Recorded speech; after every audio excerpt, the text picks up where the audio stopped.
Hello everyone, I'm Talontrod and this is my submission of Splatoon 1 Any% to AGDQ 2022. And of all the categories I'm submitting, I must say this one is absolutely my favorite. Absolutely the one I've put the most time into and the one I love the most. Because this isn't just any ordinary run, it's a very special run because this is the first and only sub 50 run of Splatoon 1 Any% that I'm going to be commentating over, that I recently got back at the start of September. So it isn't some ordinary category for me. No, this is my main. This is the sauce. So how does a Splatoon 1 Any% run work? Well, if you're not aware already, Splatoon is a game. It's Nintendo's take on a third-person shooter, but by making this whole ink mechanic, like having your gun that puts ink on the ground, having a sub-weapon, and being able to go back into the ink and whatnot, they accidentally created something with such incredibly complex and captivating movement that is just so enticing for us speedrunners. And Splatoon 1 really has a lot better movement than its sequel, at least in my opinion, because of the lack of motion delay. Because there is no motion delay in this game, it really benefits us speedrunners, along with, there's no RNG in either. Like in Splatoon 2 Hero Mode and the Octo expansion, there's RNG in both categories, right? Either from Octavio or Octoshot skip. So Splatoon 1 doesn't have that, and it's far more skill-based, movement-based than anything else, and I find that fascinating. Anyway, breeze through that intro there. The thing about Splat 1 Any% is that our objective is to complete Octo Canyon, which is the single player mode of the game, as fast as possible. Octo Canyon, Octo Valley, I get them mixed up between the two games frequently. Regardless, so we have to go on a completely fresh file, meaning we have to do that intro every time, then we're gonna have to mash through this news and whatnot, and boring start for like the first 3 minutes. After the first 3 minutes though, it starts picking up a bit, and then I should also explain that the reason this category is so alive again and why I got into it is because two new massive tricks got discovered this year. Fuyo Skip and Messiah Skip. Those two tricks combined save around 1 minute and 4 seconds. And because the old world record before this was a 51:14, I really noticed that there was potential to actually get a sub 50, and we cleaned up some movement a bit over what Hydrus had way back then, and actually made it happen, which is pretty crazy. But we've entered Octo Canyon just now, and you may also be noticing that I'm playing on the Japanese version. So what does that do? Japanese in this game, just through like all of these text boxes, there's a reduced number of them, and the text is faster. It saves 36 seconds. I'm also playing on version 1.0, which saves an additional 4 seconds due to loading times.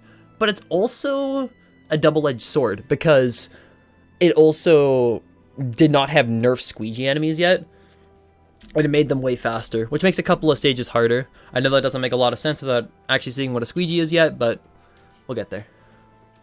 Anyway, we have entered level 1. Level 1 is, you would think level 1 would be kind of more of a straightforward level, and it is in some sense. It's more of just like an aiming test than anything. There's going to be a lot of different enemies around, and this level tests how well you can snap to them. So this is where that no motion delay really comes into play, Like, it feels satisfying. Even like on a Wii U gamepad, this feels satisfying to just do all the movements like all around, moving the gamepad to where you want it to be and getting angles and whatnot. Oh, it's so nice. It's so nice. It's so fluid.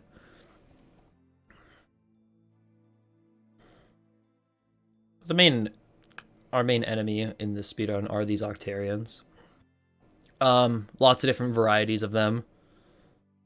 They have their own enemy ink, which is all purple. You gotta cover that because it like gives you a speed debuff when you're going through it, and whatnot,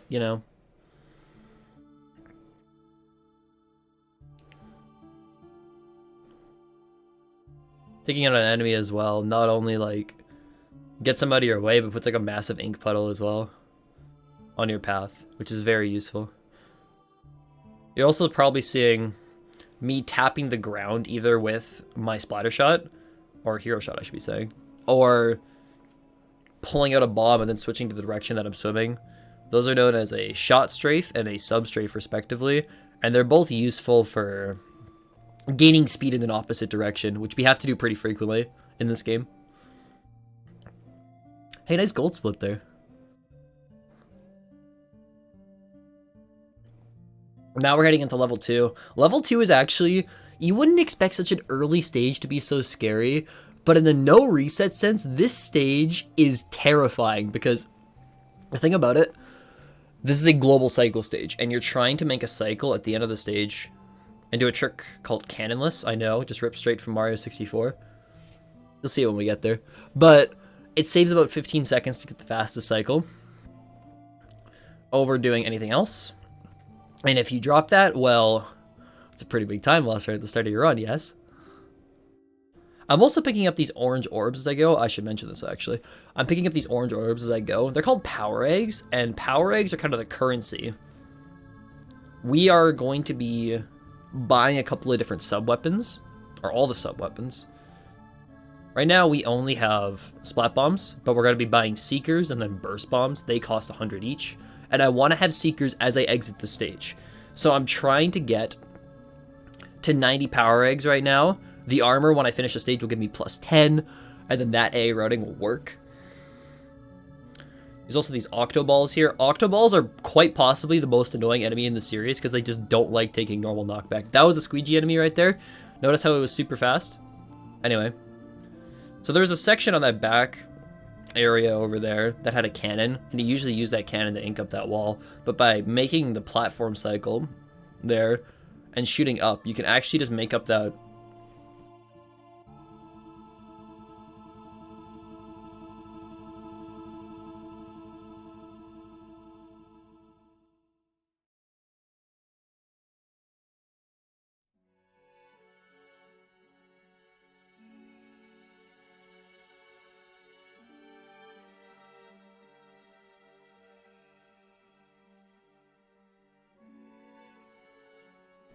It just randomly like stopped putting like bars on my OBS. I was just like, what are you doing, bro?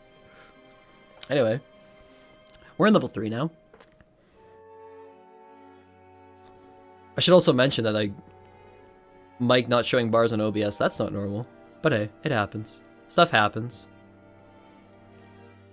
We're in level 3 now.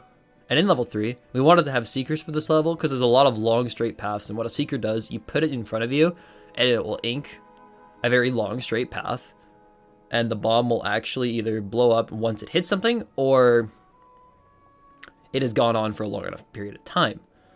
So it's very useful for making linear paths when you don't have an enemy in front of you.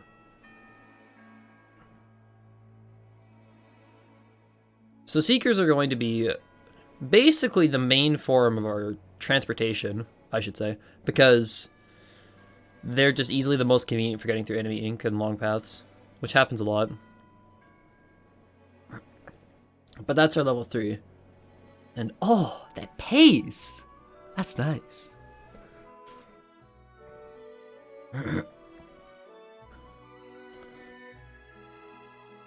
Maybe looking at the layout as well of my screen here and noticing like PB/world record 50 flat. You hit a 50 flat before you actually pulled the sub 50?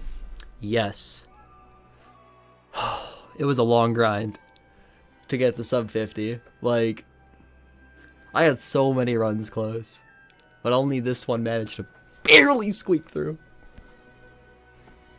It's like I had a 50 flat, I had a 50-11 that lost 15 seconds at the very end. I got a drop phase 4 that could have been sub 50, and Octavio, it's like, ah. Anyway, this is Octostomp.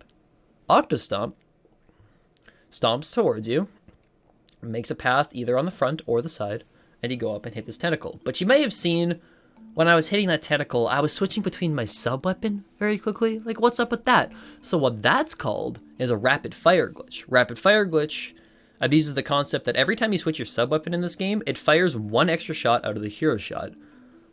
So what we can do on bosses is rapidly switch between the sub-weapons. I use like 2 different fingers on like my left hand. I have to completely switch how I hold the controller. Wait, I'll show you. Hi, Wii U gamepad here. So usually you're holding a controller like this, right? Whatever you want to do, maybe you got 2 fingers on the back, maybe you got 1. I have to completely change my hand movement, put it on my lap, and then vibrate my arm, which you can't really do too well. I'm trying to show it as an example, but I have to vibrate my arm to like rapidly switch between subs. So we can get these efficient kills on these bosses. It's very important. We must optimize these things. We need time save. But that was World 1. World 1's fairly short. Good introduction. Get to see the Seekers, RFGs, and whatnot. World 1, it's not that interesting. It's kind of just like getting you warmed up into the game.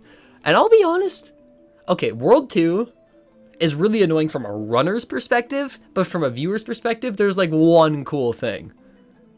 Then there's World 3. World 3 is where this game starts to get insane, but we'll get there when we get there. First things first, we're gonna go do level 7.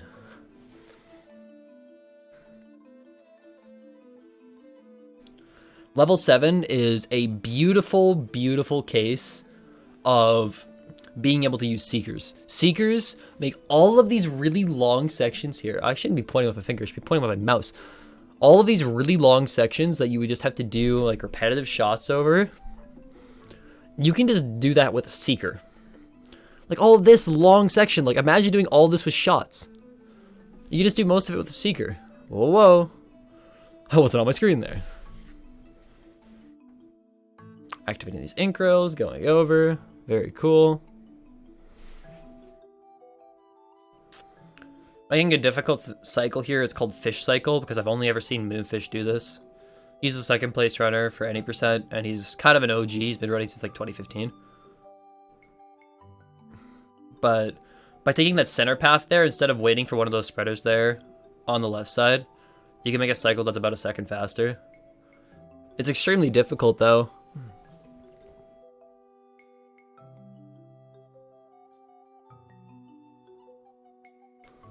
I guess since I mentioned it, like Moonfish started back in 2015, has been a long time competitor, like on and off for this game. Then there's 4 top runners that we have right now. So Moonfish is one of them. Fuyuniko is the other new face, along with me, who started out like start of this year and didn't find Fuyo Skip, but kind of adopted it under his name, you know, and is currently the best Japanese runner. Then there's Hydrus, which is kind of just like the one that toppled the old throne, you know, like took almost every, if not, I think it was every single world record from Moonfish and gathered every single world record on the leaderboard before me and Fuyuniko, who are basically the new kids on the block for Splat 1, challenged the throne, you know? But anyway, we're at level 4 now. And the thing about level 4 is that there are these geysers. And with these geysers in level 4, jumping off at specific times lets you kind of like snap to ledges a little better. And it's kind of like, it's a frame saving thing. We do a lot of frame savers in this run, but we love saving frames. We need to save frames, otherwise you're not gonna sub 50, and if you don't sub 50, well, you just have to do another run then, because that's just what the mentality was when I got this. Sub 50 or nothing. PB 50 flat, goal 49.59, I don't care if it's high or low.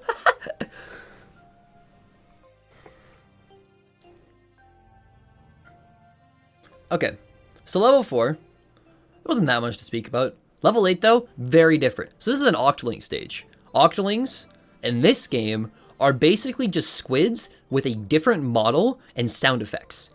So what happens when an Octoling touches a Zapfish, which we've been using to end the stages? What happens when an Octoling touches a Zapfish at the end of a stage? Well, if the Zapfish is already open, the Octoling can actually activate it. Kind of funny, huh? Kind of funny how that works. So what we can do, because of that mechanic, is if we take this specific path and open up the barrier to the Zapfish, watch what happens. The Octoling just jumped right through the Zapfish path and activated it for us, saving about 10 seconds. That's Octoling glitch. It's one of like the oldest tricks. I think that got discovered back in 2015, fairly quickly after the game came out. It's also super simple. Like, that trick takes like I got that on my very first run ever of Splatoon 1. And I did hardly any practice for that, because I just wanted to enjoy the game casually, you know? And that was back in June! What happened, dude? I mean, like, I ran Splatoon 2 a ton before this, but... You don't just go from, like, okay, I have a 109 in this category on my first run, to 3 months later, oh, hey, I have the first sub 50. Like, what happened? Who is this guy? Who is this ginger?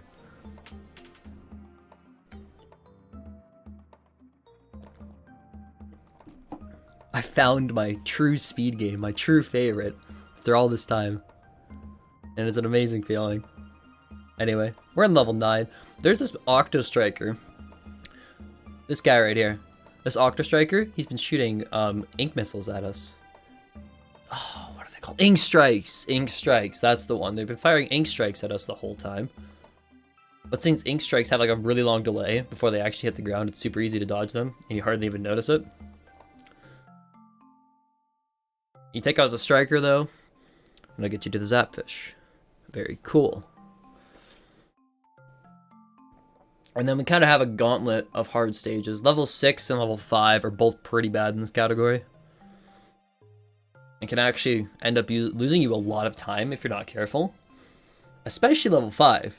Level 5, when I have to do a no reset, I play level 5 like a little baby. Like, I lose 5 seconds to my goal and I take it, because if you try to play risky in level 5, bad things will happen. But this is level 6, not level 5. And in level 6, there's a lot of these propellers. You throw a burst bomb at a propeller, it'll instantly activate it to full speed. So whenever possible, whenever we have the ink tank for it, we want to be activating these propellers with a burst bomb instead of shots. Okay, cool. Yeah, alright. So we're trying to use a lot of burst bombs here. This one, though, we don't want to use a burst bomb on because we need to save ink tank for this throw here and doing these shots after. It's just ink tank routing. Some things you can do, some things you can't do. And these end fans, you shoot them 3 times to get them in the perfect position. So I'm essentially holding ZR for a long enough time to get 3 shots at the fan, and I'm like holding that direction, and then I'm just trying to snap up to finish painting the block. You do that on those 2 fans, get to the end of the stage. That's your level 6. Very cool.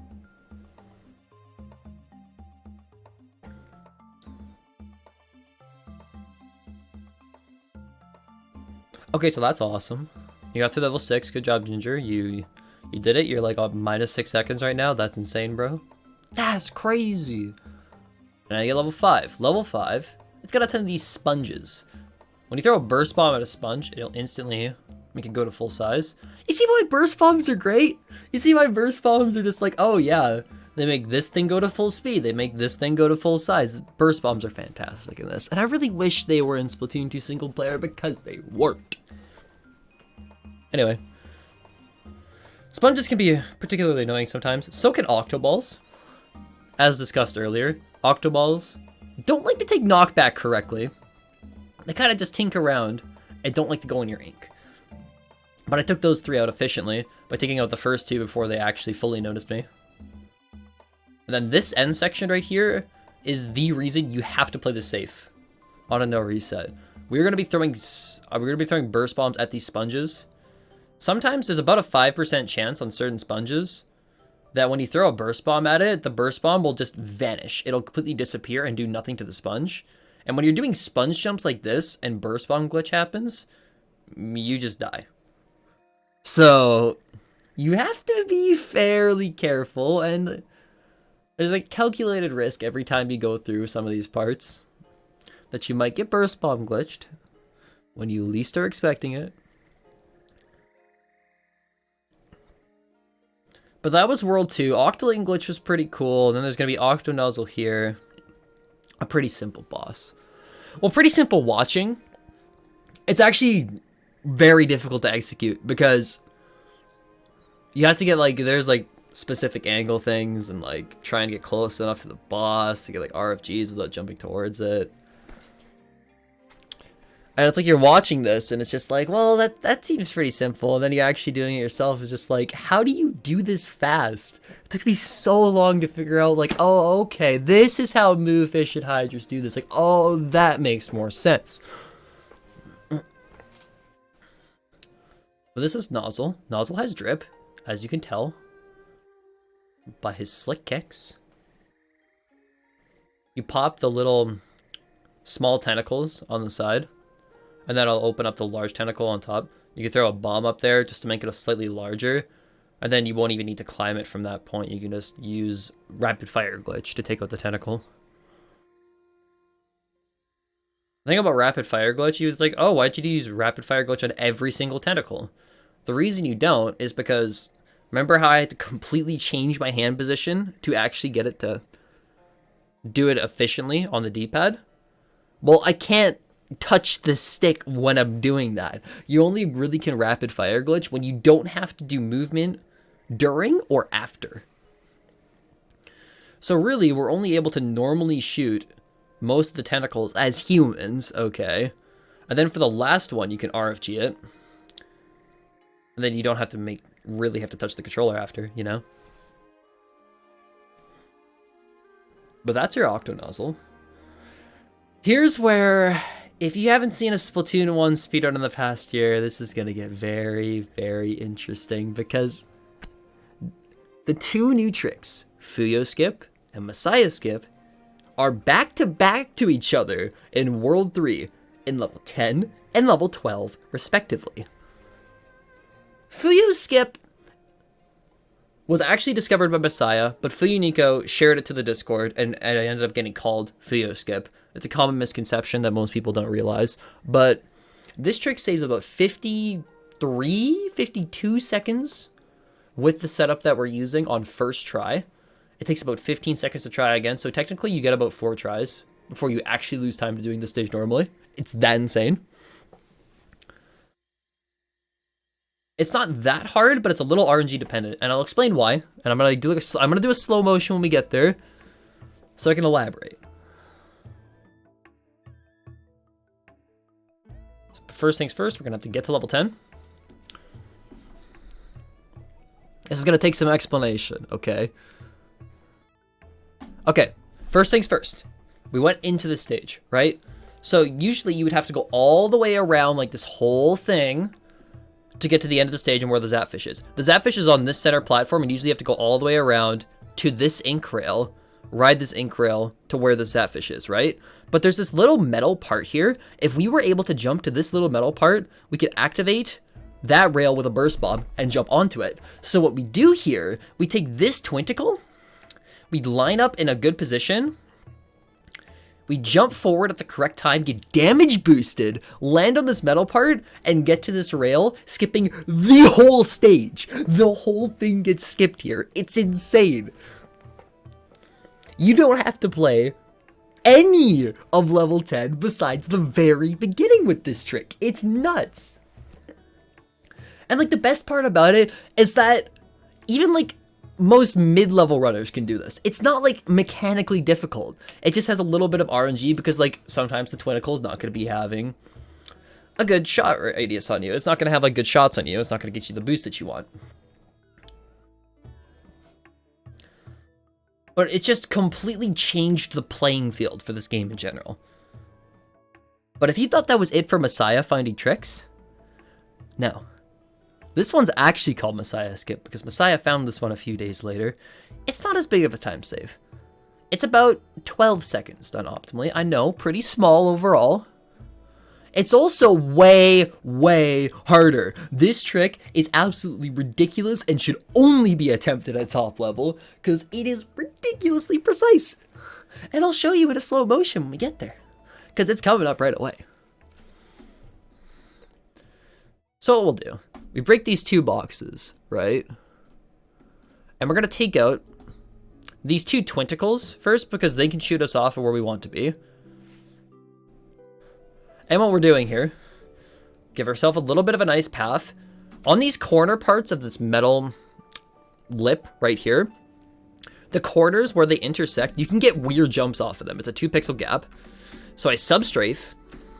I get onto this little corner part, and I get a jump off of it, which is very hard. I'm trying to strafe back into where this little metal bar is, because this has collision on the very bottom. So I'm strafing back towards it. Squid on squid, jump off to keep some speed, hop back onto the box that it didn't break, and then I skip the whole section that's below where that grate is to get like a chase down for a key, right? It just jumps you up to this section. This is brutally difficult. You only have about 5 attempts of it before you start losing time, and as I mentioned, it's nearly pixel frame perfect. So, I wouldn't recommend this trick. I got it first try in record. Proceeded to get some not very good RNG on the flutters after, but it is what it is, right? In an actual marathon setting, I think I would try Messiah Skip at most 5 times. After that, give up, go grab the key. Because if you just keep doing attempts, you're going to just throw time away into this infinite wormhole on a trick that you're not guaranteed to get. So it's like, it's a very risky thing. But Movefish found the setup right there that we were using, and it's far more consistent than anything else once you really understand it. So there's a fairly good chance I would get it in a marathon setting, but no guarantees. Trick's not guaranteed at all.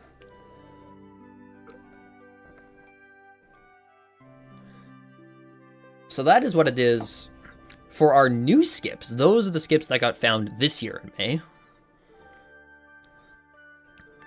From here, the rest of World 3 is going to be similar to what we've known in the past, besides this 15 here. And this 15 is going to be super interesting because I'm using a fairly modern route throughout it. First off, we're going to activate or open up 13, the kettle for it, which I missed my first bomb on, so I lose some time because of that.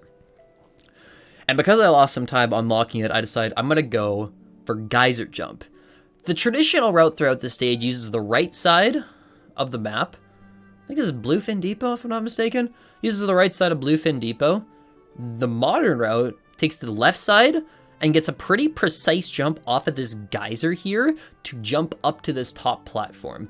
Hitting this saves about 2 seconds and loses 15 if you miss it. So it's a big risk reward, but worth it at top level. When you really got nothing else to lose, and you were already going to be behind regardless, you know? Like, I kind of had to. I didn't really have a choice here. And I still ended up behind because of it. But that's okay. Because my best possible time at this point, it's a 49:40.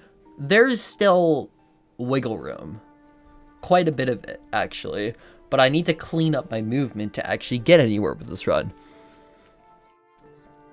So to start with that, how about a global cycle stage that requires clean movement to hit the fastest thing? 13. 13's a pretty brutal stage in other categories. In any percent, it's a little bit more forgiving. You have a little more time to hit stuff. But the true fastest cycle is only something you can really get once you really understand what you're doing. So throughout this stage, we're trying to keep up with these platform cycles. We throw 2 burst bombs at this wall and climb up the side of it, just because it's way faster to get to the side of the wall and jump there than it is to go around and do the normal slope, yeah? Going through these platforms, we're making sure to go up here at a specific time. We squid on squid here, get up through that grate, and then jump on over. That movement can be very difficult, and missing it loses you about 8 seconds, but it's very crucial you hit it for the fastest cycle, obviously. Shoot the ground here. You can only ink these 2 before you run out of time entirely. And then you can just progress to the rest of the stage, finish it up. And that is the fastest 13 cycle you can make at any percent. With some practice, fast 13 isn't that bad. But when you're starting out, that's pretty brutal, I'll be honest. Next up's level 11. Level 11 is an invisible path stage, so a lot of the paths you just can't see unless you put some ink on it. You can either do that with these ink balloons, or with your seekers, or your shot, or whatever. And we're going to be navigating a bunch of areas where you can't see the path initially. But since it's a speedrun, we have all of this memorized, and we're going to be doing some stuff that looks insane on the surface, but once you actually know how the paths work, it's not that bad. This stage looks difficult, but it isn't actually difficult most of the time. There are a lot of ways you could die here in really dumb ways, but compared to something like Messiah Skip or 13 Fast Cycle or World 4 Skip that's coming up, this isn't that bad. In fact, it's pretty simplistic. Like, all of this invisible pathing, it's just like, how do you know about all this? You think, I have 664 attempts in this category. This is memorized. This is locked in my brain. I have played this category way too much. I have put too much time to getting this sub 50. All of this stuff is invisible, and the thing about what makes all of this scary is that your hero shot's kind of got like a bit of a random spread to it. So if you don't fire enough shots out there, you can very easily just fall.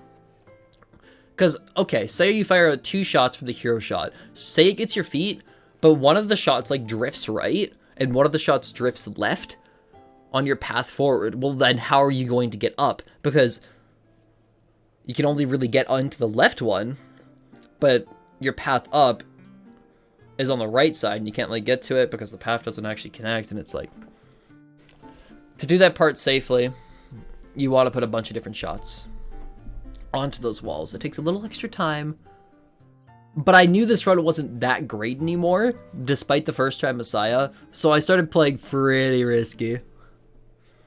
I knew this run had to clean up if I wanted a solid chance. Considering World 4 Skip is still a thing, but that's a can of worms we'll get to soon. This is Octowhirl. Octowhirl is perfect donation reading time. You know why Octowhirl is perfect donation reading time? Because this fight is really just a glorified auto-scroller. Because Octowhirl's going to spin towards you, going in, can you RFG the tentacle? You do that 3 times and the fight's over. There's like nothing else to explain here. You'll take away some of the path. Oh no! The path got taken away. Oh no, the path's spinning. What am I going to do about it? Like, difficult boss, guys. Difficult boss, yeah. Thankfully, this is the last simple boss that we'll have to do. Because we only have one more boss after this, and it is quite possibly one of the most interesting speedrunning bosses ever created. An absolute masterclass of Splatoon boss design.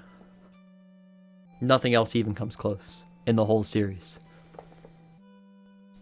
If you know, you know.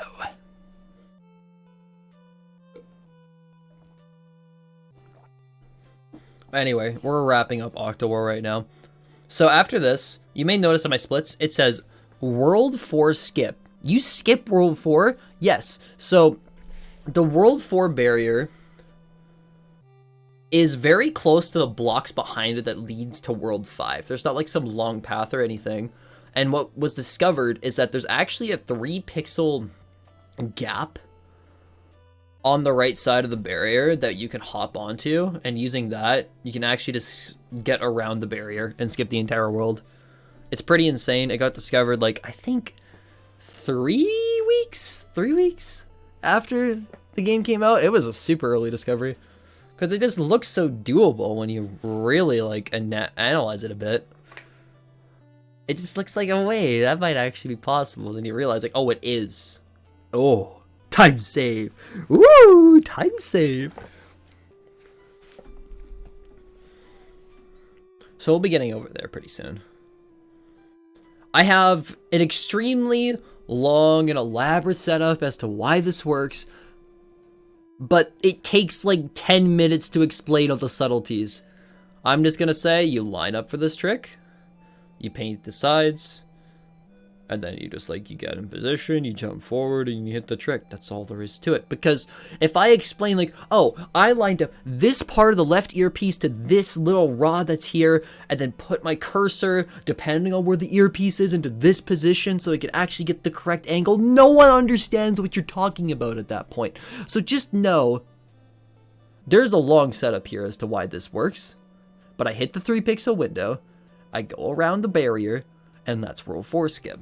That's all you gotta know.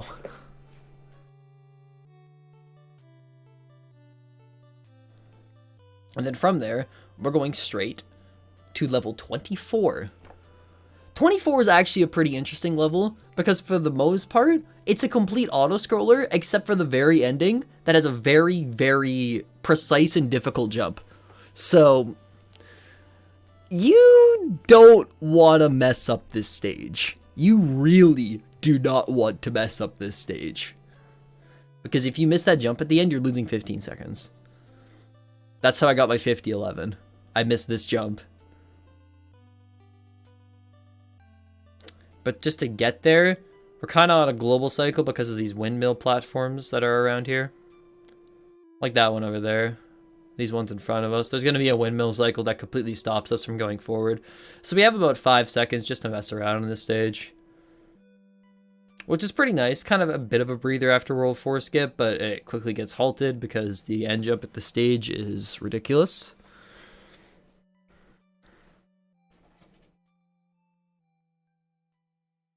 Hopping around these enemies because I know how these patterns work. That's like you've practiced this or something. That's crazy, bro.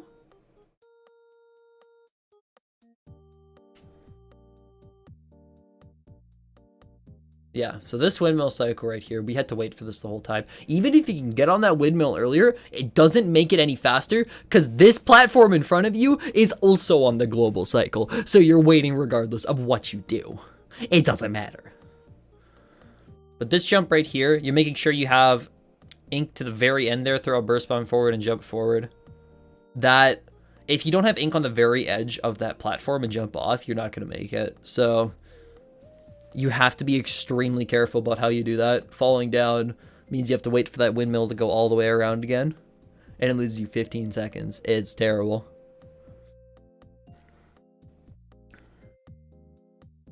From here, we're going to be going and unlocking level 27, going to 26 and taking out both of them.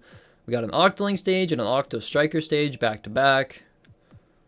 And they're both just... these are fairly simple. This Octoling stage is on Salisbury Rig, which isn't in Splatoon 2. Will it be in Splatoon 3? Who knows? I think most people would say no, though, because this map is really weird. You can tell it's a Splatoon 1 map.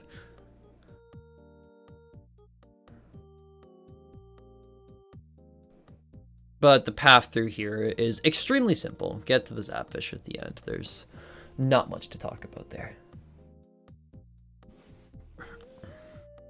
Fastest way to the end of the stage. And then we opened up 27 just before this, so we're going to jump to it. It's just that, why did you not do 27 first, then 26? Well, 27 is going to lead us to a better path to get to the rest of the levels in the world, so we want to do 27 after. There's a thing you can do here with the Striker, a little bit of a manipulation, so you can get it defeated with a balloon at the end, but I miss it in this. So I can't use the ink balloon at the end to instantly take it out. I instead have to do a typical bombler strat, which loses about a second, but I dropped the manip, probably because I just messed up something early in the stage. It happens, you know? So it is what it is. Got a little bit of a time loss there, but the main thing about dropping the manip there is that you recognize it and notice, like, hey, I dropped this. This is the backup I need to do. It's all tactical and calculated. Don't get thrown off by what just happened, you know? So right here, throwing 2 bombs forward, that's the 22 kettle down there, and kind of just a weird position. So throw some bombs towards it. That unlocks 22. We're going to come back to it later. And we're going to go do 25 right now. Think about 25. There's more flutters here. I didn't really get to explain flutters earlier, but they're kind of just RNG on what patterns they go through. And they're the main source of RNG throughout this run. Mind you, at most, you're getting screwed over by flutters is like 10 seconds. So you really can't complain that much about what happens on your flutters, you know? I think the worst case of flutters I've seen on a good run is my All Scrolls record. That's probably the worst flutter RNG I've seen in a Splatoon run, period. Like, it's just... It never really gets that bad. So we're going through like this whole maze section to go grab a key at the end. And like I'm looking down at the gamepad at this point, trying to see like, okay, where are these flutters going? What patterns am I looking for? What paths can I take? Like that, using the ink that I already put down there is like a second faster. But if the flutters are blocking it, that you can't take that path. So you're just like, it's awareness. It's recognition of patterns of like where these enemies are going to go. How to adapt to it. That sniper there had a key. You need it for the lockbox. The thing about that is that the flutter with the sniper on it could spawn in a ton of different locations. So that's also a big source of RNG. Oh, well, at least a big RNG source for Splatoon 1 standards. It's so much better than Splatoon 2 or Octo expansion, though you have no idea. Anyway, we're going to 23. So you may notice my best possible time, 49.46, but my final time was a 49.58. So what happened? This is when the nerves for me really kicked in. And this is what I noticed, like, hold on, I'm on insane pace. And it's like, it starts really getting to me at this point. So I'm going to start making mistakes. This is not a perfect run by any means. It was a run that broke a barrier. And if I go back to this category, I think I could beat this time. I'm pretty confident I could beat this time, actually. I feel that this world record could drop by probably about 15 to 20 seconds with some more cleanup work.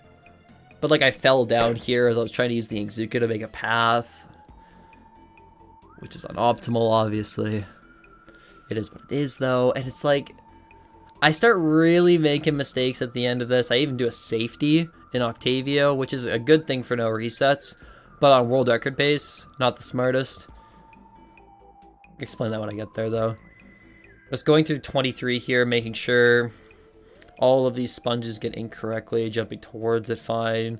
Don't get burst bomb glitch on like that one sponge that was in front of you on the way to that pad, because if you get burst bomb glitch on that, your run is just gone. Don't get unlucky, Smilers. But if you really know much about like how Splatoon movement works, you know that like this stage did not go very well. I made a lot of mistakes here. I lost 5 seconds to my gold. That's really bad. And it's just like the best possible time slowly bleeds out here. It's just like, no! It sucks, but it is what it is. I'm still 49.51 best possible time, so I can still do this. It's just harder from here. Now we unlocked 22 earlier. That's our last normal stage to finish, so let's go do it. 22's got these switches, but you can instantly activate with a burst bomb. The thing is, in Splatoon 2, if you partially ink a switch and then pause and unpause, it does something called pause glitch, which will fill in the switch for you, even if it isn't fully done with the pause unpause. So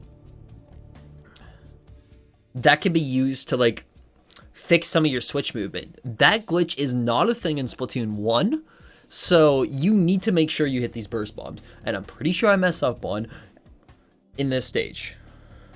Just like, I'm pretty nervous at this point, okay? Like, cut me some slack, all right?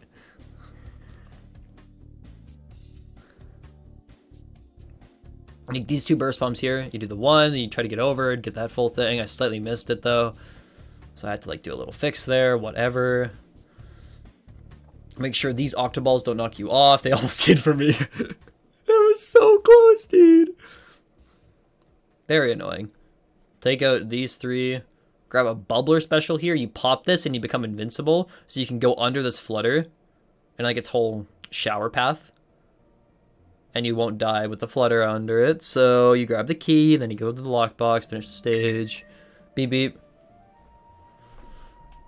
And then like that's pretty cool, right? Beep, beep. Thank you, phone. Very cool. That was funny. I'm gonna go throw you across the room now. Bye. So, Octavio, the final boss in this game, just opened up. And Octavio is just such an incredibly well-designed speedrunning boss.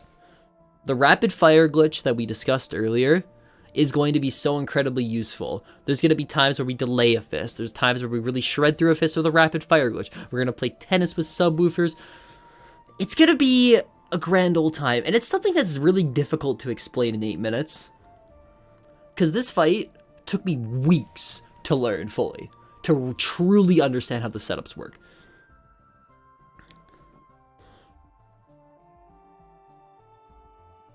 But yes, Octavio has taken the great Zapfish at the start of the game, and we need to take it back. Okay, man. So what we're gonna do, we're gonna basically, the goal of this fight, there's 5 different phases, and we're gonna be knocking back Octavio to the end of a platform in each different phase, and then playing tennis with him by knocking back a subwoofer back and forth to finish off the phase. Do that 5 times, win. That's the general goal. How we do it is we're gonna be hitting back fists to deal knockback. Octavio remembers where your last position was outside of ink, and will turn towards that direction to fire his attacks, alright? So, by going into Squid away from where you are actually going to do damage to the fist, you can make sure all the projectiles miss you, and rotate Octavio so its fist is actually closer to you when you try to do knockback and stuff, which is very useful. Notice how Octavio is extremely rotated here. I can do fall-off shots by putting shots in the air, and then do rapid fire glitch to basically hit that fist back instantly. Which is just like extremely optimized tech. It's frame savers. Octavio, the things that separate the good Octavio players from the best Octavio players are just frame saves. Small little things that save tiny little increments of time. You put all of these things together, and that's how you succeed here.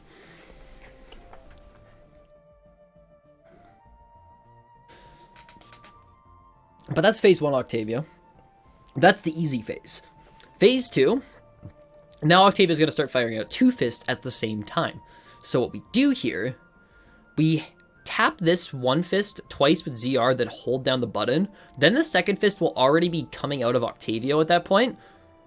So you can hit it back while it's closer to you. Because it activated while it was closer to you and it's coming towards you. It's not still attached to Octavio at that point. So you can hit it back fast. Okay, cool. So if you hit a fist back enough, fast enough, the first fist back fast enough, say that 5 times fast, with an RFG, the second fist won't come out until Octavio has like taken all of the knockback and like reset animation. Okay, so while it's technically a little bit slower than doing like a normal cycle, it deals a lot more knockback. So using a tactical combination of fist skips and normal attacks can deal the right amount of knockback that you're looking for. There's also these things called cycle skips that happen when the second fist comes out too early and you need to like delay a fist, which is a nice backup that does the same amount of knockback and actually doesn't lose or save any time to fist skips. They can just be a lot harder. So at top level, you're looking for fist skips instead of cycle skips, yada yada yada. I'm gonna bore everyone if I go about this in too much detail, but we picked up an Ingzuka there. Why do we need this Ingzuka?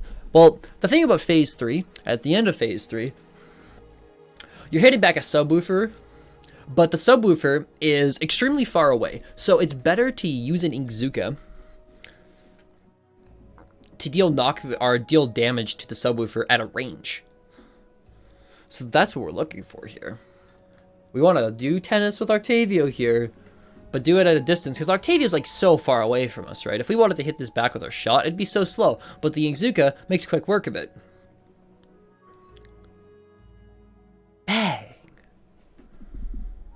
Next up is phase 4. So the thing about phase 4, the first volley of fists that Octavio throws at you, you technically only need to hit back 1 for this phase to work. It saves 2 seconds, but it's actually pretty dangerous when you do it, because you need to hit a fist skip. Basically required. So when you got a little bit of time to spare and can spare 2 seconds, you go for both fists at the start instead, which just makes this phase a lot simpler overall. And it's what I did here, because my best possible time, 49.55, right? So I got that time to spare. I could actually make that work. Do an RFG on this fist. Got the fist skip here. I think about getting the fist skip on that one when you're doing normal cycle instead of fast cycle is that the angle's way better. The angle is just so much nicer for you, so it's much easier to hit. It's far more simplistic.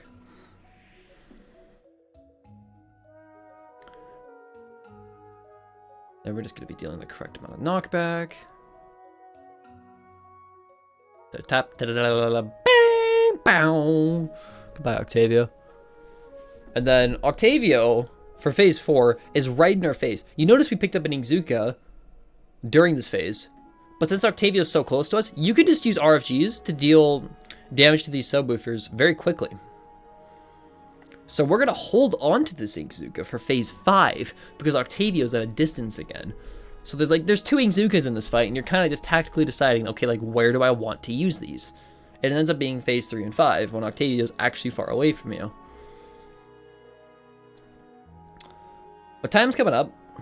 We just have one more phase to do. We need to do some more fist skips, and we're gonna be hanging around in our ink for a while, and just like the music's like going hard at this point. Dance party. We're going off. We're vibing. It's what's happening. Getting that fist skip there is also pretty important. If you miss it, you have a chance to lose 3 seconds there, and it's like you really don't want to miss that. I was pretty worried, and I almost did miss it on this run, and I would have lost sub 50 if I got the 3-second time loss there, but I didn't, so that's big. All of these platforms are really like narrow at this point. Don't fall off. But I should just explain, while this run's wrapping up, out of all the categories I'm submitting, this is definitely my favorite to run. So if I had to choose one over all the rest, it's definitely Splatoon 190%. Just with all the new optimizations and routing and tricks and everything, this is just such a great speedrun overall. It's fantastic to run. It's thrilling to show off. People are always wowed by like all these new tricks that you can do. It's just like, yeah, it's awesome. But as you are throwing back this burst bomb to Octavio and it hits the actual machine, that's time. This was the first sub 50 ever.